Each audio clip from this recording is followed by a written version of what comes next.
অনেকে জিজ্ঞেস করেন যে ফ্রিজে রাখা যাবে কিনা। জি, কুরবানির গোশত ফ্রিজে রাখা যাবে। ইবনে আব্বাস রাদিয়াল্লাহু তাআলা আনহুর মত অনুযায়ী 3 ভাগ করা উত্তম, তবে এটা আবশ্যক নয়। আপনি 1 ভাগ নিজে খাবেন, 1 ভাগ আত্মীয় স্বজন প্রতিবেশীদের দিবেন, আরেক ভাগ গরিব দুঃখীদের মাঝে বন্টন করে দিবেন, এটা উত্তম, কিন্তু এটা আবশ্যক নয়। পুরো গোশত যদি আপনার লেগে যায় আপনি ভোগ করতে পারেন, আর যদি আপনার কাছে অতিরিক্ত গোশত থাকে এটা আপনি আত্মীয়দের দান করুন, গরিব আত্মীয়দের আপনি উপহার দিন, গরিব মিসকিনদের সুবিধা বঞ্চিত মানুষদেরকে আপনি এগুলো দান করুন। কারণ সূরাতুল হজ্জের 28 নম্বর আয়াতে আল্লাহ তাআলা বলেছেন, ফাকুলু মিনহা ওয়া আত'ইমুল বাঈসাল ফাকির, তোমরা কুরবানির এই গোশত নিজেরাও খাও এবং অভাবী লোকদেরকে দাও।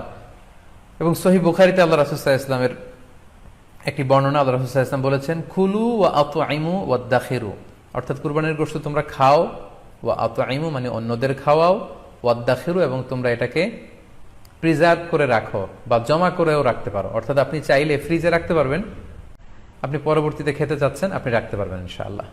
সো উত্তম হচ্ছে 3 ভাগ করে 1 ভাগ নিজে খাওয়া, 1 ভাগ আত্মীয় স্বজনদের প্রতিবেশীদের দেয়া এবং 1 ভাগ অভাবী সুবিধা বঞ্চিত গরিব মিসকিনদের মাঝে বন্টন করে দেয়া। এবং অবশ্যই অবশ্যই যাদের সামর্থ্য আছে আপনারা বেশি বেশি কুরবানি করুন, এবং এই কুরবানির মধ্য দিয়ে আমরা অনেক অনেক প্রান্তিক জনগোষ্ঠী, সুবিধা বঞ্চিত মানুষ, তাদের কাছে আমাদের সহায়তাগুলো পৌঁছে দিতে পারবো।